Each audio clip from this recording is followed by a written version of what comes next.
پہ بھی صاحب جو مذہب وضو کے اندر پانی کو ضائع کرنے سے منع کرتا ہو، جو مذہب پانی پھینکنے سے منع کرتا ہو، اس مذہب میں پھول پھینکنے کی اجازت کیسے ہو سکتی ہے؟ مانتے نہیں آپ لوگ؟ میں پھر کہہ رہا ہوں، آپ لوگوں کی محبتوں کی قدر کرتا ہوں۔ ہم خوش نصیب ہیں کہ ہمیں سنی قوم ملی، کیونکہ ہماری قوم جیسی قوم دنیا میں کوئی نہیں ہے جو ہم سے پیار کرتی ہے۔ ہمیں اس پہ شکر بھی ہے، فخر بھی ہے، لیکن پیار میں حد سے آگے مت بڑھنا، اس لیے کہ اگر نبی سے پیار میں کوئی حد سے آگے بڑھ جائے تو اللہ اس کو بھی پسند نہیں کرتا۔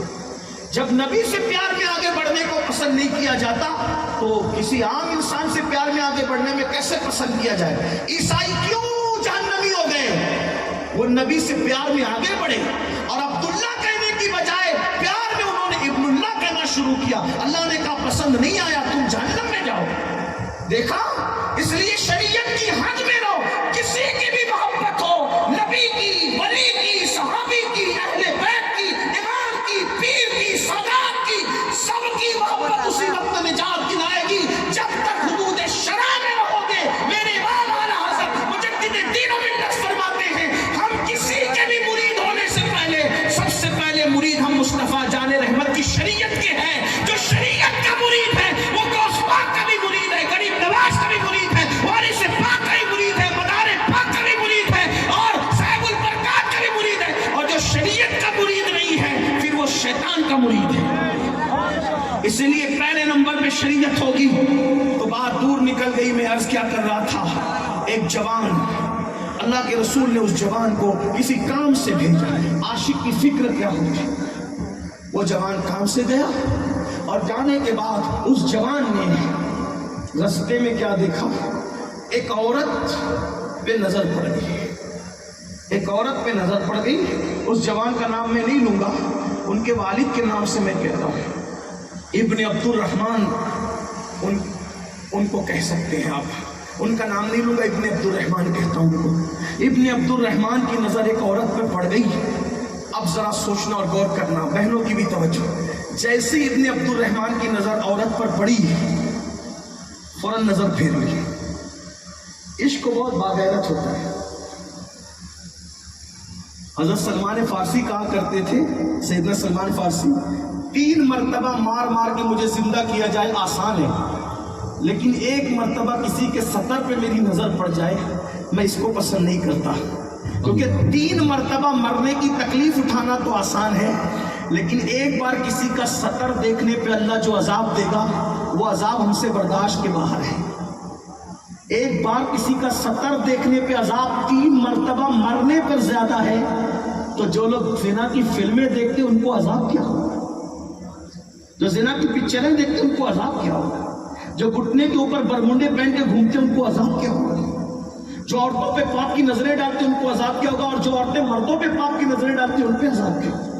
قرآن کہتا ہے اِنَّ بَطْشَ رَبِّكَ لَشَدِيدٌ، تیرے رب کی پکڑ بڑی سخت ہے۔ ہم میں کوئی طاقت نہیں رکھتا اللہ کے عذاب کو برداشت کرنے۔ حدیث پاک میں آیا ہے، اللہ کے رسول علیہ السلام فرماتے ہیں، جس نے کسی حرام، اللہ نے جس چیز کو حرام کیا، اس حرام کردہ چیز کو دیکھا تو اللہ قیامت کے دن اس کی آنکھوں میں جہنم کی آگ کی سلاخیں داخل فرمائے گا۔ جہنم کی آگ کی سلاخیں اتنی نازک ہے اپنی آنکھیں کہ اگر پیاس کا ننھا ذرہ آنکھ میں چلا جائے تو انسان برداشت نہیں کر پاتا، ایک دن کا آنکھ میں چلا جائے تو انسان برداشت نہیں کر پاتا۔ جب ان آنکھوں میں جہنم کی آگ کی سلاخیں ڈالی جائے گی تو ان آنکھوں کا کیا بنے گا؟ اس لیے آج توبہ کر کے بدلو، زندگی میں انقلاب لاؤ۔ ہم میں سے کوئی اللہ کا عذاب برداشت نہیں کر سکتا، کسی بھی عذاب الہی کو برداشت کرنے کی طاقت نہیں ہے۔ حدیث پاک میں آیا ہے، جس زنجیر سے باندھ کر جہنمیوں کو عذاب کیا جائے گا، اس کی ایک کڑی اگر پہاڑ پہ رکھ دی جائے تو پہاڑ جل کر کے ریزہ ریزہ ہو جائے۔ جب ایک کڑی کا عالم یہ کہ وہ پہاڑ کو جلا دے، تو کیا ہمارے جسموں میں پہاڑ سے زیادہ طاقت ہے؟ پتھروں سے زیادہ طاقت ہے؟ اتنا نرم نازک یہ جسم اللہ کے عذاب کو برداشت نہیں کر سکے گا۔ اس لیے گناہ مت کرو، گناہ میں لذت تو ہے، گناہ میں عزت نہیں ہے، گناہ میں سکون نہیں ہے، گناہ میں قرار نہیں نہیں ہے. بہرحال وہ ابن عبد الرحمن نے ایک لڑکی پر نظر پڑ گئی, عورت پہ نظر پڑ گئی, فوراً نظر پھیر لی. اور علماء سے پوچھو, اگر نظر پڑ جائے تو فوراً نظر پھیر لینا یہ گناہ نہیں ہے, بلکہ حکم تو یہی ہے. اچانک نظر پڑ جائے تو نظر پھیر لینا چاہیے, بلکہ حدیث پاک میں آیا اگر کسی پہ نظر پڑ گئی اور انسان یہ سوچ کر کے اللہ دیکھ رہا ہے فوراً نظر پھیر لیتا ہے, تو میرے آقا فرماتے ہیں اسی وقت اللہ اس کا نکاح 70 حوروں کے ساتھ کر دیتا ہے, 70 حوروں کے ساتھ اس کا نکاح کر دیتا ہے. اور ایک پیاری حدیث ابھی یاد آ گئی, امام المتکلمین علامہ نقی علی خان علیہ رحمہ لکھتے ہیں اللہ کے رسول نے جنت نعیم کا ذکر کیا تو صحابہ کو جنت نعیم کے مزے آ گئے. تو صحابہ نے پوچھا یا رسول اللہ یہ جنت نعیم کس کو ملے گی؟ آقا فرماتے ہیں کوئی عورت سامنے آ جائے اور انسان پر اس کی نظر پڑ جائے, انسان کی نظر اس پہ پڑ جائے اور انسان یہ سوچ کر نظر جھکا لے کہ اللہ دیکھ رہا ہے, یعنی جس نے نظر کی حفاظت کر لی اللہ اس کو بے حساب جنت نعیم میں داخلہ عطا فرمائے گا. سبحان اللہ. بے حساب جنت نعیم میں اس کو داخلہ عطا کرے گا. یہ کوئی گناہ نہیں ہے نظر پھیر لینا, لیکن جن کے رتبے ہیں سوا ان کو سوا مشکل ہے. ابن عبد الرحمن نے نظر تو پھیری, نظر پھیرنے کے بعد فوراً نظر آسمان کی طرف اٹھائی اور دل پکڑ کے کہا یا اللہ مجھ سے کیا ہو گیا, میں نے ایک عورت کو ایسی حالت میں دیکھ لیا کہ جس حالت میں اس عورت کو دیکھنا نہیں چاہیے تھا. عورت پردے میں نہیں تھی, وہ شاید غسل کر رہی تھی, غسل کرنے والی عورت پہ نظر پڑ گئی تھی. اللہ اکبر. پھر کیا تھا, نظر آسمان کی طرف اٹھائی, رو پڑے. اور دیکھو درد کیا ہے, اپنے الفاظ کے جامع میں بطور مفہوم پیش کر رہا ہوں. نظر اٹھا کے کہتے اللہ مجھے معاف کر دے, یا تو جو چاہے سزا دے دے. عشق کا انداز, عاشق کا مزاج.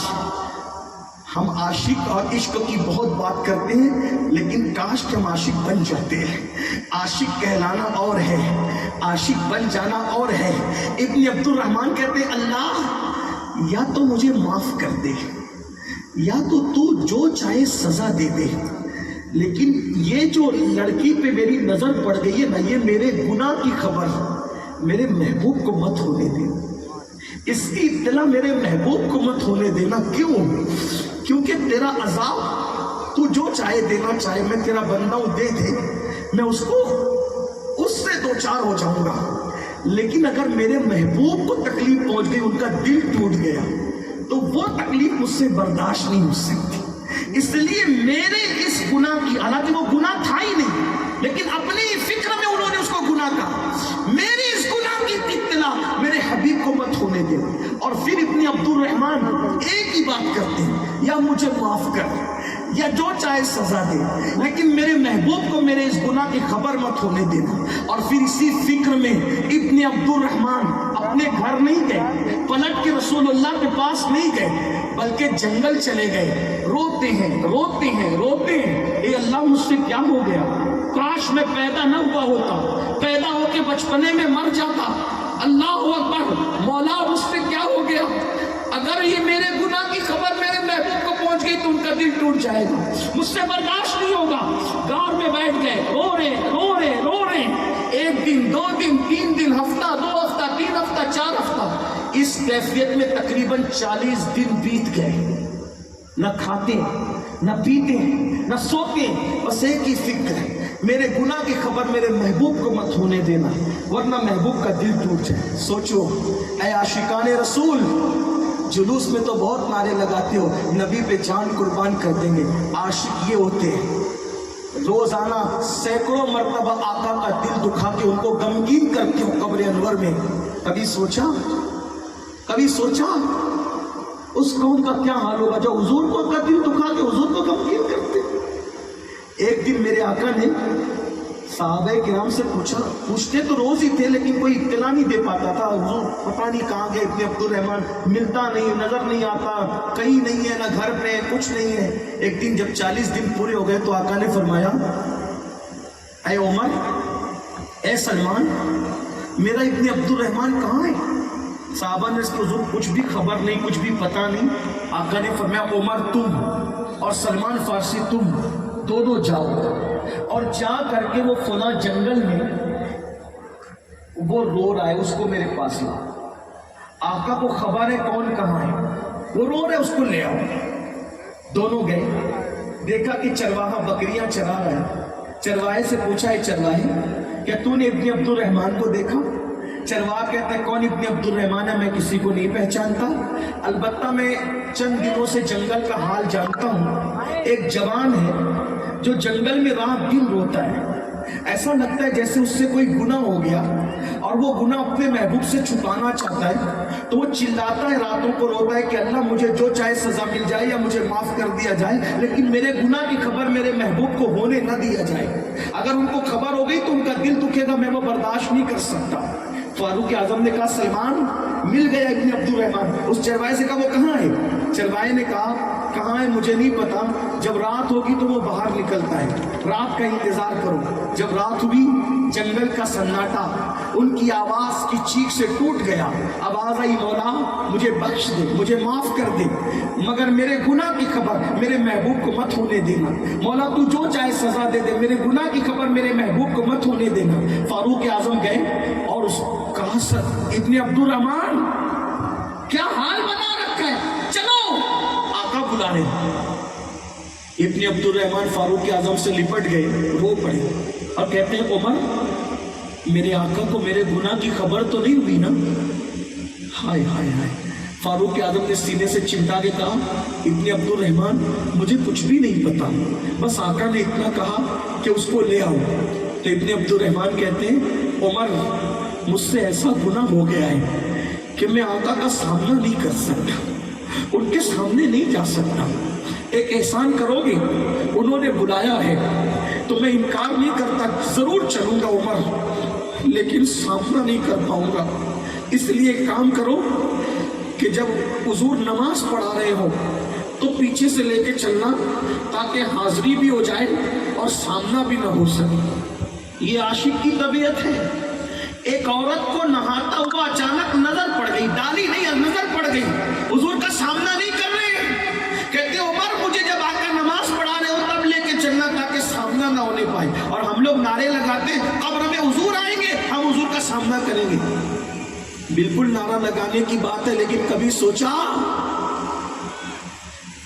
حضور قبر میں آئے اور آ کر کے مجھے اور آپ کو دیکھا اور دیکھ کر اللہ نہ کرے، ہزار بار نہ اللہ کسی دشمن کو بھی وہ وقت نہ دکھائے کہ حضور کی نظر ہم پر پڑے اور حضور ناراض ہو کے چہرہ پھیر کے کہے ظالم سود کے دھندے کرتا تھا اور منہ پھیر کے چلے گئے، داڑھی مڈا کر گٹر میں کھپواتا تھا، منہ پھیر کے چلے گئے. ارے تو سب کے سامنے عزتدار بن کے بیٹھتا تھا، زنا کرتا تھا راتوں میں، منہ پھیر کے چلے گئے. بتاؤ کیا ہوگا؟ اپنی راتوں کو عیاشیوں میں گزارنے والوں سب سے اپنے گناہ چھپا سکتے ہو، ان سے کیسے گناہ چھپاؤ گے؟ جس کی نگاہوں سے خدا کی ذات نہ چھپی اس کی نگاہوں سے ہمارے اعمال کیا چھپ سکتے ہیں؟ بتاؤ اگر وہ قبر سے منہ پھیر کے گئے تو کیا ہوگا؟ ہمارا کیا بنے گا؟ ارے دنیا کے امتحان میں ناکام ہو گئے تو پھر کامیاب ہونے کا تمہیں دوبارہ امتحان دینے کا موقع ملے گا، لیکن اگر قبر کے امتحان میں ایک بار ناکام ہو گئے تو پھر دوبارہ کسی کو موقع نہیں دیا جائے گا. اندھیرا گھر، اکیلی جان، دم گھٹتا، دل اکتاتا، خدا کو یاد کر پیارے، وہ ساتھ آنے والی ہے. کوئی پرسان آن نہیں ہے قبر میں، کوئی آنے والا نہیں ہے قبر میں سوائے آمنہ کے لال کا. اس لیے ان کا دل تو نہ دکھاؤ، اپنے آپ پہ رحم کرو. ارے اپنے من میں ڈوب کے سوچو حضور کے دل پر کیا گزر رہی ہوتی ہے جب ہم گناہ کرتے ہیں. اللہ اکبر. ابن عبد الرحمن نے کہا عمر میری طاقت نہیں ہے سامنا کرنے کی، میں حضور کا سامنا نہیں کر پاؤں گا. یہاں آ کر مجھے دو باتیں یاد آتی ہیں. ڈاکٹر اقبال سے کسی نے کہا تھا اقبال تم جرمنی اور برطانیہ تک جاتے ہو، مدینہ